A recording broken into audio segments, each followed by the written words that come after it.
Hi, welcome to perfectly delicious. ఈరోజు మనం చూడబోయే డిష్ కారం గవ్వలు. దీనికి కావాల్సిన పదార్థాలు రండి ఇప్పుడు దీన్ని ఎలా తయారు చేసుకుందామో చూద్దాం. ముందుగా ఒక వెడల్పాటి గిన్నెలో 1 కప్పు మైదా పిండి తీసుకున్నాను.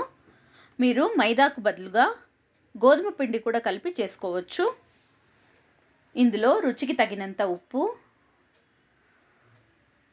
1 టీ స్పూన్ మిరప్పొడి, 1/2 టీ స్పూను జీలకర్ర పొడి, 1/2 టీ స్పూను వాము, చివరగా 2 టేబుల్ స్పూన్ల నెయ్యి కొద్దిగా వేడెక్కించి పోసుకున్నాను. దీన్ని ఒకసారి బాగా కలిపి ఇందులో తగినన్ని నీళ్లు పోసి చపాతీ పిండిలా కొంచెం గట్టిగా దీన్ని కలుపుకోవాలి.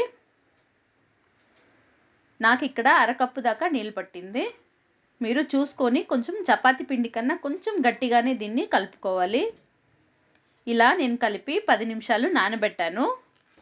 ఇప్పుడు ఇందులోంచి చిన్న చిన్న ఉండలు చేసి ఇలా ఒక ఫోర్క్తో లేదా స్పూన్తో మెల్లగా దీన్ని ఒత్తి ఇలా చుట్టుకుంటే మనకి గవ్వల షేపు బాగా వస్తుంది. గవ్వలు అచ్చు ఉంటే కనుక చేసుకోవచ్చు. మీరు ఇలా ఒక్కొక్కటి చేసి పెట్టాను. స్టవ్ వెలిగించి ఒక కడాయిలో నూనె పోసి వేడెక్కించాలి.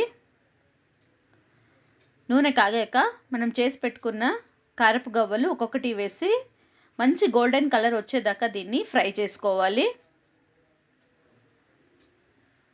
చూసారా, బాగా వేగి మంచి కలర్ కూడా వచ్చింది.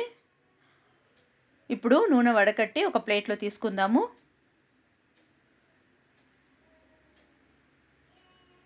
చూసారా, మన రుచికరమైన కారపు గవ్వలు రెడీ అయింది. దీన్ని మీరు కూడా ట్రై చేసి ఎలా వచ్చిందో నాకు కామెంట్లో చెప్పండి.